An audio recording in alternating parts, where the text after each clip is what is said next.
¿Cómo andás, Ceci? Todo bien, ¿cómo andás vos, Martín? Bien, muy bien. Estamos solos hoy. Sí, es cierto, porque Marcelo Pereira, que me dijo que no iba a andar por el este, ya que mencioné a Punta Colorada, sino que iba a estar en Montevideo, está de licencia. Está de licencia, merecida licencia. Licencia que explicará un par de faltazos más. Esto no Sí. queda por acá, no es una cuestión de un solo Sí. viernes. Sí, vamos a tener unos viernes más sin Marcelo. Efectivamente, pero te tendremos a vos para avanzar en los contenidos del fin de semana.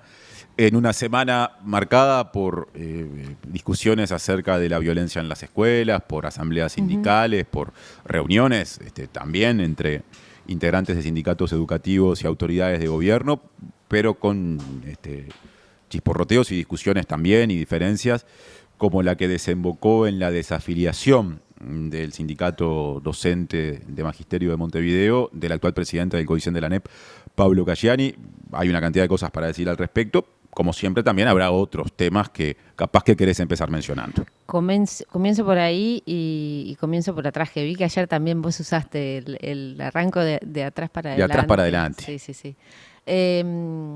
Para comentar algunos de los contenidos también que van a ver en las distintas secciones del diario de mañana. En la sección extra, vamos con una entrevista al escritor Daniel Mela y también con una reseña sobre el documental Quinografía, sobre la historia de Quino. Lo tengo que ver, lo tengo pendiente. Que está en Cinemateca. Sí. Después en Mundo, tenemos una nota bien interesante de Consuelo Ferrer desde Santiago de Chile, porque este domingo son las elecciones presidenciales en Chile. Que plantea un escenario bastante novedoso, digamos, por varios motivos. Primero, que hay 8 candidatos, entre los que se destacan, Janet Jara, que es la candidata que representa la centroizquierda, la izquierda, digamos, que ganó después de unas primarias. Es la candidata oficialista. Claro, la candidata oficialista. Y 4 candidatos también de derecha, alguno más centro-derecha. Creo que en algunos casos, en más de uno, nos quedamos cortos, si decimos, ¿no? Sí, ahí hay un margen más amplio, digamos, de extensión. Y es las primeras elecciones presidenciales con voto obligatorio desde el 2012, cuando se había eliminado el voto obligatorio. Y esto entonces genera como un escenario de bastante incertidumbre en cuanto a, las tradicionales encuestas de intención de voto o proyecciones de voto. Si bien hay un escenario claro de que va a haber segunda vuelta, eso es lo único que se animan, digamos, los encuestadores y consultores a pronosticar. Hay mucha incertidumbre respecto a cómo va a reaccionar un electorado que ha estado últimamente desafectado de la política, desinteresado de la política, en parte también sin esa obligación de meterse en tema por tener que ir a participar y a votar. Entonces, lo que comentan algunos consultores y investigadores en esta nota que preparó Consuelo Ferrer desde Santiago de Chile es que va a dar muchos datos respecto a estos votantes nuevos, ¿no? Nuevos en algún caso, o que vuelven a votar, qué están pensando, ¿no? Cuáles son sus preocupaciones y en qué, digamos, dónde se ubican de alguna manera también ideológicamente con estos candidatos que se presentan para las elecciones. Así que posible escenario casi que se afirma de antemano de balotaje entre la candidata oficialista, muy posiblemente Janet Jara, vinculada durante mucho tiempo al Partido Comunista Chileno, ahora en un proceso de separarse un poco, no porque el Partido Comunista no integre la coalición oficialista, sino porque está tratando de posicionarse. Para representar a un sector más amplio, digamos, del Partido Comunista. Y del otro lado, está la incógnita con respecto a quién la acompaña. Tengo entendido que Kast, que en su momento dirimió la elección anterior con Boric perdiendo por relativamente poco, es el que está mejor posicionado, pero en un escenario, según algunas encuestas, todavía disputado para ver quién entra por ese lado. Abierto, y creo que es clave esto de la incertidumbre de respecto a estos nuevos votantes o votantes que vuelvan a participar, qué están pensando, ¿no? Porque, hay opciones desde más libertarias, si se quiere, como lo de Kaiser, que puede representar capaz que un filo más parecido a Milei, hasta una Evelyn Matei que va más hacia la centro derecha o la derecha tradicional. bueno, Kast hasta ahora ha sido como quien va liderando, digamos, entre esas candidaturas, pero hasta el domingo no se va a saber. Bien. Lo que sí, de alguna manera, también este escenario y las encuestas plantean es que, si bien Janet Jara en algunas encuestas ha ido a primera, digamos, en intención de voto, de cara a una segunda vuelta sería muy difícil que acumule votos con otros sectores, porque Sí, claro. es la única candidata de izquierda, centroizquierda. Pasamos ahora a otros asuntos destacados de la diaria de fin de semana. No sé si además o antes de entrar en la cuestión educativa, que será eje de la edición, querés destacar o mencionar algunos otros contenidos. Bueno, sí hay algunas cositas de los últimos días, algunas de hoy, por ejemplo, porque bueno, vimos que esta última semana se reactivó de alguna manera la discusión en torno a la propuesta del PIT-CNT para gravar al 1% más rico de la población. Se entró a o sea, el documento que se había conformado una comisión dentro del PIT-CNT para elaborar un documento formal con distintos actores, no solo del movimiento sindical. El documento se terminó, se presentó este jueves a las direcciones sindicales y hoy se va a discutir en la mesa representativa. Eventualmente después capaz que se dé a conocer, públicamente se va a dar a conocer la semana que viene, pero hoy sí ya se discute en la mesa representativa, después también de una discusión que fue en el secretariado ejecutivo del PIT-CNT. Entonces ese tema también va a estar en agenda y va a estar en la edición del fin de semana de mañana. Y algo de ayer, porque anoche se presentó el libro Demócratas y Ortodoxos, una historia de la izquierda uruguaya, del historiador Fernando López de Alessandro.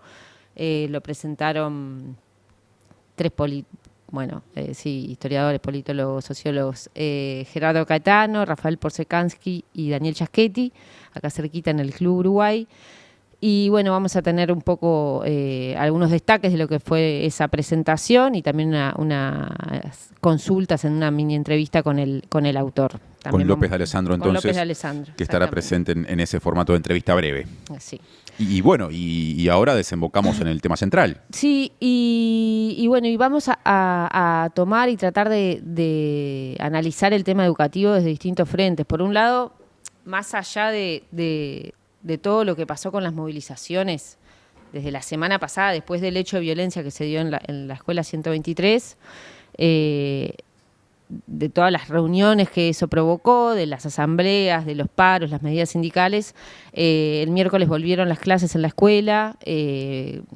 Camila Ciñago estuvo ahí, estuvo hablando con familias, estuvo hablando también con docentes, con niños. Y bueno, un poco vamos a tratar de meternos en lo que... tomando este caso que se ha planteado también incluso en los sindicatos docentes como un punto de inflexión en cuanto a que tuvo algunos condimentos novedosos, si se quiere, de que hubo de alguna manera cierta premeditación en lo que fue el ataque, que hubo un ataque contra niños, no solo como contra maestros, que es lo que se había dado anteriormente. Este año hubo también varias situaciones de ataques a maestras en primaria. Entonces, bueno, vamos a poder a tratar de hacer una puesta a punto de bueno, qué es lo que ha pasado, por qué esto significa de alguna manera o puede significar un punto de inflexión, y también cómo lo están abordando tanto a nivel de los sindicatos docentes como desde la administración, que justamente esta semana planteó una nueva hoja de ruta, un nuevo plan de convivencia en los centros educativos y de participación sobre todo, intentando de alguna manera plantear la discusión no desde el lado de los protocolos, ¿no? De cómo actuar cuando se da un hecho de violencia, cuando se identifica de repente a una familia o a un niño con actitudes de violencia, sino más allá de lo protocolizado, cuáles son los instrumentos, las herramientas con las que pueden trabajar los docentes en cuanto a la participación para evitar de alguna manera que derive, digamos, algunas situaciones conflictivas en hechos de violencia. Claro, algo así como prevenir, podríamos decir, ¿no? Sí. También es interesante pensar en cómo esto vino por una ruta que no era la más esperada a generar tensiones o más tensiones, porque hay siempre un terreno con alguna tensión, ¿no? Es parte normal de la cuestión, pero en este caso entre sindicatos docentes, en particular el Sindicato Magisterial de Montevideo, ADEMU Montevideo, y el gobierno. A ver, uno esperaba que pudiera haber discusiones y de hecho distintos ámbitos sindicales y gremiales estudiantiles lo venían manifestando por la cuestión del presupuesto, pero cuando el presupuesto todavía no salió del Parlamento y había incluso algún acercamiento para que a través de alguna reasignación se pudieran calmar las aguas, explota todo esto y termina generando algo tan fuerte como una decisión política de desafiliar de ADEMU Montevideo al actual presidente del CODICEN de la ANEP. Generó una tensión que, bueno, desde lo que fueron las medidas sindicales, porque hubo 3 días de paro también en Montevideo, que es algo que, bueno, que es obviamente una medida para captar la atención y lo hace y lo logra. Hasta, bueno, las medidas con las autoridades de la educación, también con las autoridades del Poder Ejecutivo, con el presidente, ¿no? que recibió al sindicato de maestras, algo que no sucedía desde el 2015, en el segundo gobierno el segundo de Tabaré Vázquez. Sí.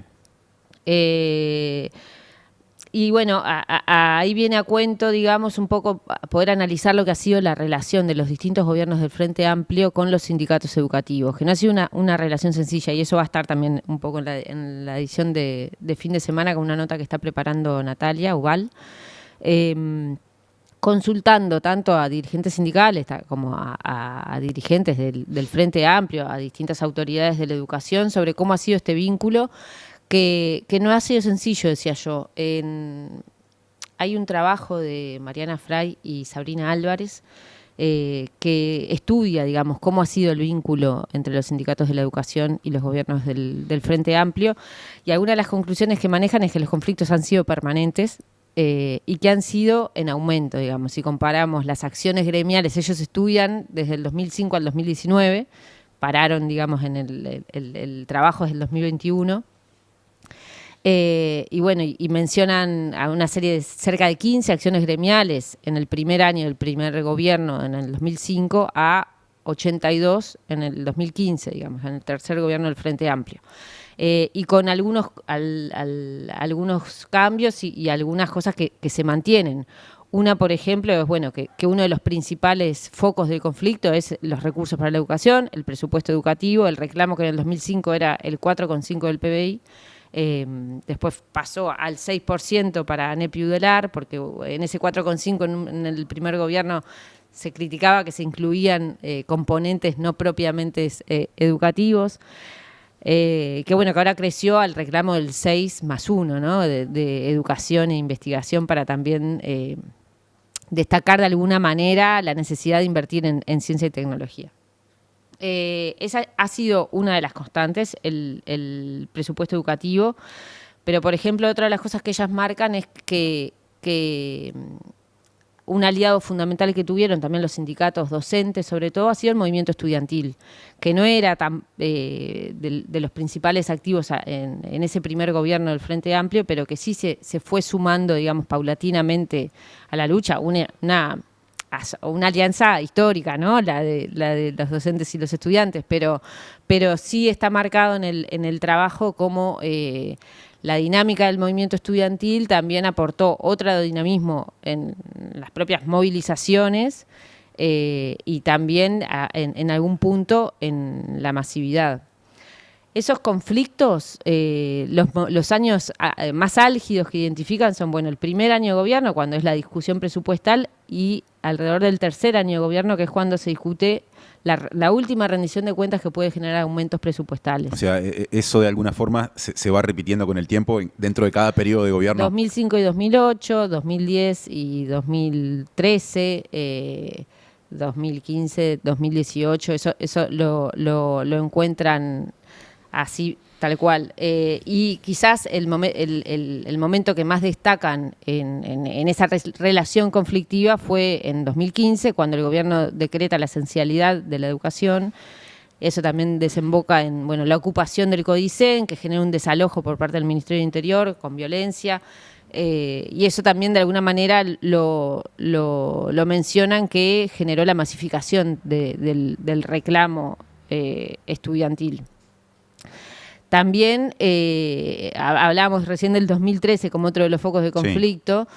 Y esto también tiene que ver con lo que pasó esta semana en relación a la desafiliación de Pablo Caggiani. En el 2013, ADEMU Montevideo también es el otro antecedente que se evalúa en cuanto a desafiliaciones de de figuras que estaban en el gobierno y no tanto, pero en el 2013 ADEMU desafilió a Héctor Florit, a Oscar Gómez, que estaban en cargos de gobierno en la educación y en primaria, en el gobierno del CODICEN y en primaria, a Irupé Bucetti, que era consejera electa por los docentes, también en ese momento, incluso también a Luis Garibaldi, director de educación de ese gobierno, e incluso a Fernando Pereira, que en ese momento era dirigente del PIT-CNT, coordinador del secretario ejecutivo del PIT-CNT, pero también se desafilió, ¿no? Porque Pereira se vincula con el movimiento sindical a través del que fue su trabajo durante mucho tiempo en primaria, para empezar en AFUPRIM, que es la asociación sindical, el sindicato del funcionariado no docente de Montevideo. Exacto. Entonces, claro, está vinculado a la educación y a la FUMTEP